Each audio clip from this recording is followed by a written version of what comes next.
Então imagina só que para conseguir ir pro Everest, eu fiz 110 apresentações. Nossa! Eu falei com 110 marcas, 110 empresas, mostrando o projeto, fazendo a apresentação do projeto para 110 marcas e 110 empresas. Cara, eu sei a complexidade que é vender, eu sei o quanto é complexo o que vocês fazem.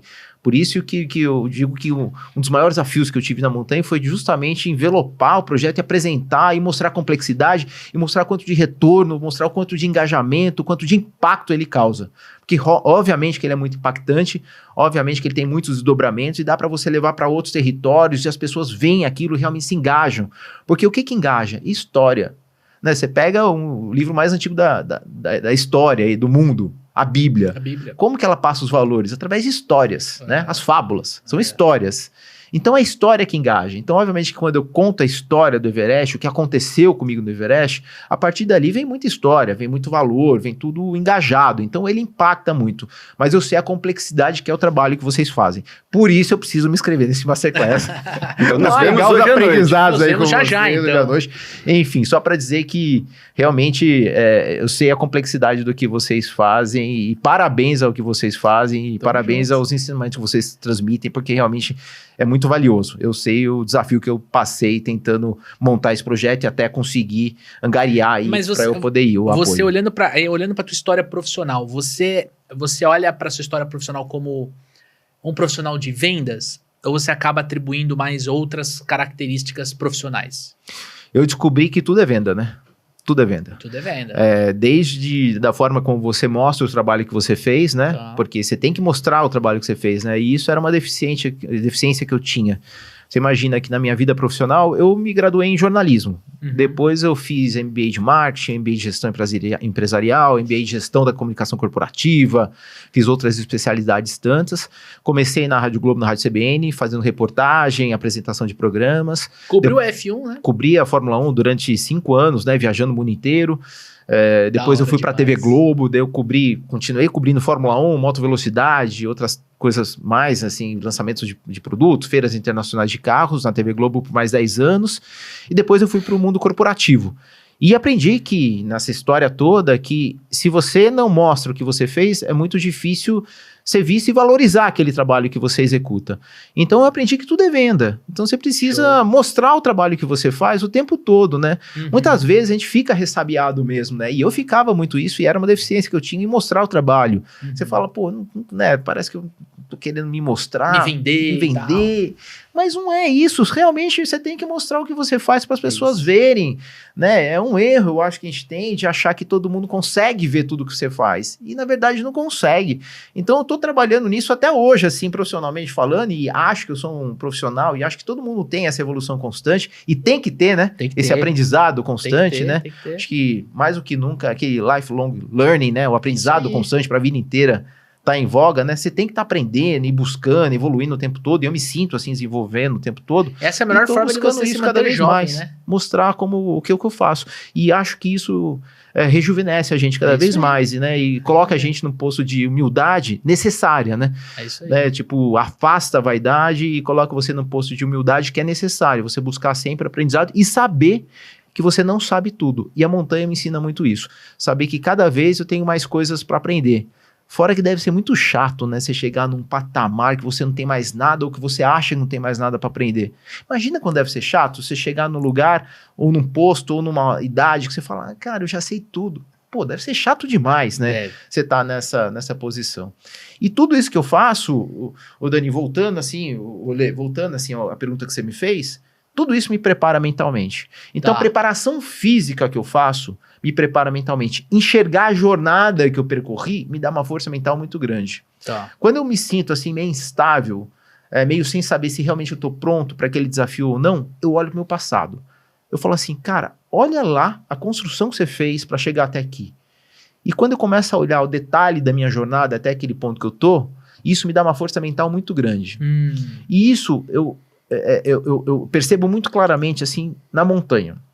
Chega um momento na montanha que é o último dia, que é o ataque ao cume. Então imagina que depois de 60, 20, 30, 15, 20 dias você está lá na montanha, se aclimatando, né, se preparando para o ataque final e chega o dia do ataque final.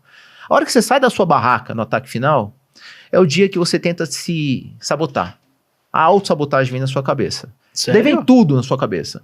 Você não está pronto o suficiente, o frio é mais forte do que eu percebia, minha luva não é equipamento adequado, nossa, esse terreno está muito perigoso, as outras pessoas são muito melhores do que eu, o que eu estou fazendo aqui, eu não estou pronto ainda, tudo.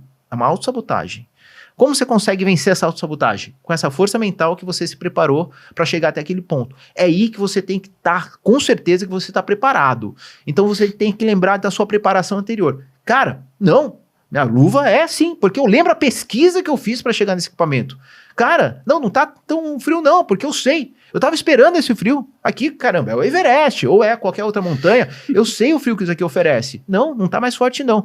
Ah, não, preparado? Claro que tô. Olha os dias lá, as noites que eu fiquei preparando, academia, correndo, os finais de semana que eu abri mão de estar com a família para me preparar. Olha a preparação que eu fiz, olha a jornada. Então, tudo isso, essa força mental é que combate a autossabotagem enquanto estou naquele dia da montanha. Então, a minha força mental vem muito da preparação. O quanto mais eu me preparo, mais forte eu fico mentalmente. E eu tenho certeza, e essa é uma coisa que eu exploro muito, que é o seguinte, a preparação é uma grande vantagem. E talvez seja a única vantagem que você tem quando você enfrenta um desafio. Imagina vocês vão para alguma reunião, vão enfrentar lá um comprador, ou vão ouvir um cliente, enfim. Você sabe mais ou menos o que vai acontecer na reunião, mais ou menos. É como eu, quando eu vou para a montanha, eu sei mais ou menos o que a montanha pode oferecer. Mas a montanha pode apresentar algo que eu não tenho ideia que ela poderia apresentar. O tempo pode virar, pode vir uma tempestade, uma rajada não sei de onde, como aconteceu no Everest, enfim, tudo pode acontecer. Assim como na reunião. De repente, você vai esperando alguma coisa, chega lá, pô, você tem um checkmate lá, abriu um valor que você não esperava, ou é um escopo que você não esperava, ou apareceu uma pessoa que você não esperava, enfim, tudo pode acontecer. O que vai te ajudar? Qual a vantagem? A preparação. Se você for preparado, essa é uma grande vantagem e pode ser a única que você tenha. Porque naquele momento, você não tem mais nenhum alicerce, nenhuma outra arma. Qual que é a sua única arma? A preparação. Então ela é uma grande vantagem e pode ser a única que você tem à frente um grande desafio.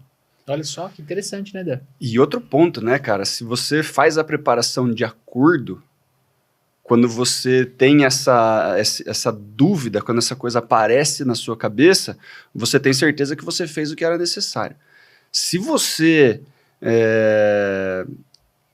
não fez a preparação adequadamente, se você deixou alguns treinos para lá, se você sabe que você não se preparou o suficiente, isso vai martelar e vai aumentar a sua dúvida. É o jogo contra, né? Então, se você não se prepara, se você não treina, quando chega um momento de dificuldade, você fala assim, caramba, eu poderia ter feito tal coisa e eu não fiz.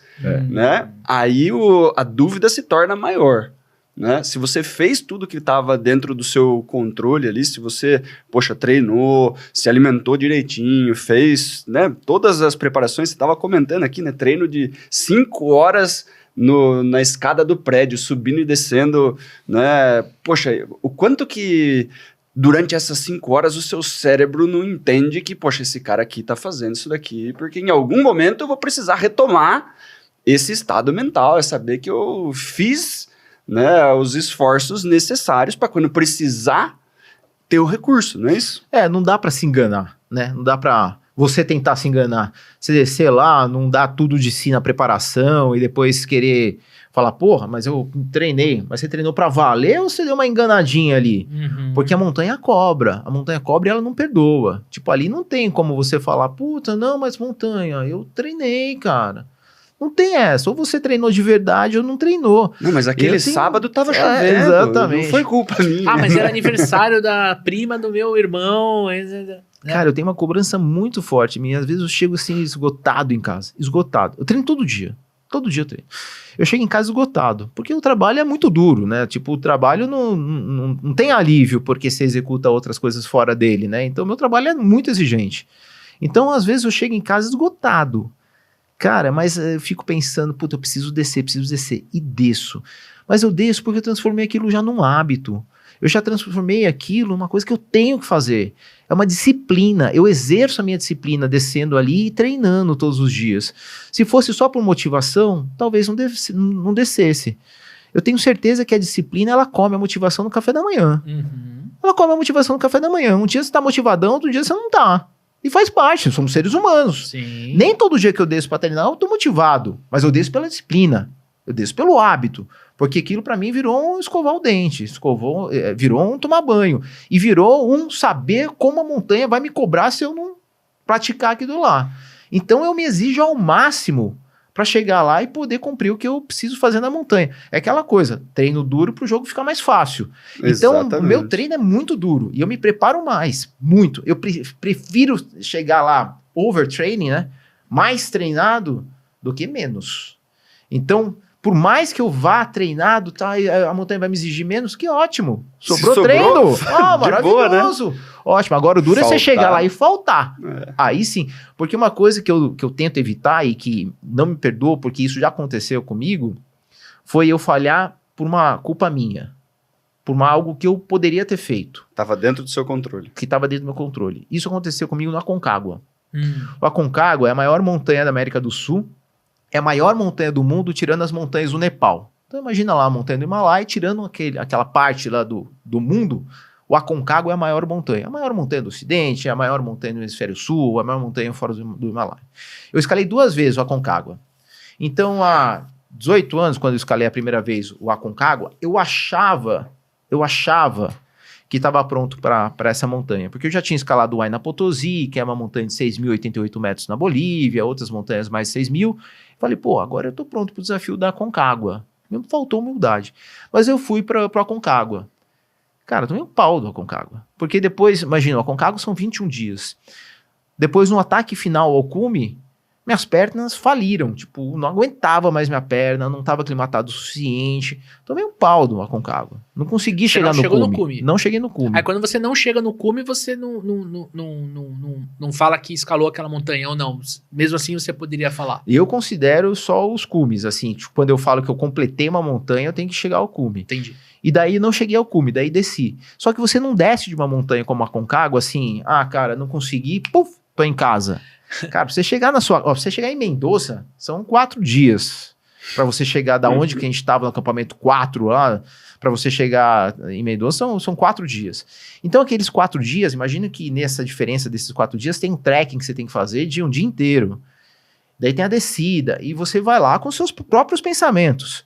Então até faço uma analogia que é como se você estivesse no ringue de boxe, você toma um soco lá do seu oponente, você cai no chão, e você fica estirado lá, olhando pra cima e o cara lá olhando pra você de cima pra baixo. É mais ou menos isso quando você consegue escalar uma montanha, é mais ou menos isso que eu senti. E eu fui descendo, caminhando e aos pés daquela montanha e fui pensando, cara, o que me faltou? O que me faltou? E vim fazendo um plano. Ali já foi um teste e um exercício pra minha própria resiliência. Né? Tipo, não importa quantas vezes você vai cair, importa quantas vezes você vai levantar. E ali foi o meu exercício disso. Falei, puta, a montanha me derrubou. Mas deixa eu ver o que me faltou. Daí eu comecei a fazer um mapinha mental para mim, reflexão. Cara, me faltou mais preparo físico, me faltou mais ter habilidades com meus equipamentos, me faltou mais ir para a montanha, me faltou mais estar ao ar livre, porque quando você enfrenta uma alta montanha, não sei se vocês já viram uma alta montanha de verdade, ela assusta, cara. Ela assusta. E tem inúmeros casos de pessoas que refugam mesmo antes de começar a montanha. Na hora que você vê ela de longe... Ela é assustadora. A hora que você chega no pé da montanha é assustadora. Porque imagina que no Brasil, Atravessa a montanha mais alta do Brasil é o Pico da Neblina. 2.990 metros. 2.990 metros. Uma alta montanha começa em 5.000 metros. Começa. Então uma alta montanha começa praticamente no dobro da montanha mais alta que você já viu no Brasil. Que não deve ter sido o Pico da Neblina. Então imagina quanto é. Mais ou menos 3 vezes a montanha mais alta que você vê normalmente no Brasil. Caraca. Começa. Não tô nem falando de montanhas de 7.000 metros, de 8.000 metros. É muito alta e ela é assustadora, porque daí você tem noção do seu tamanho. Daí quando você vê a proporção do seu tamanho frente àquilo, é um negócio assustador. Então naquela volta quão da Aconcagua... insignificante a gente fica, tão né, insignificante. Eu vim me preparando e vim fazendo uma mapinha mental, o que eu tinha que me preparar para voltar para Aconcagua. Então ali, chegando em casa, eu fiz aquela preparação toda E eu lembro daquele ano foi muito sofrido, porque foi o ano disso, que eu percebi que eu falei por minhas próprias falhas, não foi porque nada aconteceu. Não foi um fator externo que te impediu. Não foi nada fora de mim, fui eu. Eu não estava preparado.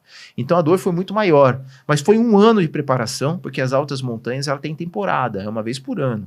Então foi um ano inteiro de preparação. Tem temporada. E pensando todos os dias no Aconcagua, todos os dias. Mas eu fui colocando em prática tudo aquilo que eu escrevi, que eu fui pensando. Eu voltei, coloquei no papel e fui colocando em prática cada uma das coisas. No ano seguinte eu voltei para Aconcagua, daí eu fiz o cume do Aconcagua. Mas até hoje eu me lembro muito bem dessa montanha, porque eu tive uma sensação lá que eu não quero ter de novo. Que é de falhar por mim, por minha causa. Falhar por minha causa não dá para aceitar, é inaceitável, porque eu sei o que me espera, então eu tenho que estar preparado para aquilo. Falhar, não conseguir atingir meu objetivo, porque o ambiente mudou, porque o cenário alterou, porque algo que eu não esperava acontecesse, tudo bem. A gente fala muito Agora, do estoicismo aqui, né? Tem coisas que estão dentro do seu controle e tem coisas que estão fora do seu controle. Você se prepara e você faz tudo que está dentro do seu controle, né? O que está fora, a gente tem que aceitar. Exatamente. Né? Agora, se você não faz nem a sua parte, aí dói mais, né, Thiago? Não, e é uma dor que eu não quero ter de novo. Então, por isso que eu me Mas foi importante, né? Porque Super. Mudou, foi um aprendizado valiosíssimo, né? Me ensinou muito, inclusive, a me mostrar onde eu não quero estar novamente. Então, me ensinou muito quanto à resiliência, quanto à minha própria força. Porque, imagina, eu voltei de lá e a minha chave teve que virar. Eu ia ficar chorando por aquilo, sofrendo por aquilo, achando que eu não tinha condições nunca de voltar para lá, ou que realmente eu não tenho condições de fazer aquilo, vou desistir disso aqui, ou não, ou vou buscar melhorias para que eu possa voltar e vencer aquele desafio. Então ali me mostrou muito sobre mim mesmo. Ali me mostrou uma força que talvez eu mesmo desconhecesse. E acho que os grandes desafios eles servem muito para isso, para levar a gente para um lugar que nem a gente sabe que a gente pode. Então, às vezes, quando aparece um grande desafio na sua frente e você acha que talvez você não dê conta, cara, se apareceu, vai. Né? Porque, cara, você vai dar conta. Se ele apareceu, o universo conspirou para aquilo estivesse na sua frente para você evoluir, para você desenvolver. E os grandes desafios fazem isso com a gente, né? Eles colocam e nos levam a um lugar que talvez nem a gente saiba ou soubesse que a gente seria capaz de atingir. Isso aí. E ali me mostrou muito isso. A Aconcagua me ensinou muito sobre isso daí. E aí, curtiu esse corte aqui no YouTube? E se eu te contar que tem muito mais dentro do episódio original, o episódio completo para você poder aprofundar neste tema específico? Tem um link aqui na descrição que vai te levar direto para o canal do Papo Empreendedor para você assistir o episódio completo. Agora, se você quer conhecer a nossa mentoria de vendas, o programa de aceleração de supervendedores, onde eu e Daniel Mestre vamos acompanhar você durante 12 meses para você acelerar os seus resultados, clique no segundo link que acompanha este conteúdo e aplique agora para a melhor mentoria de vendas do Brasil. Tamo junto?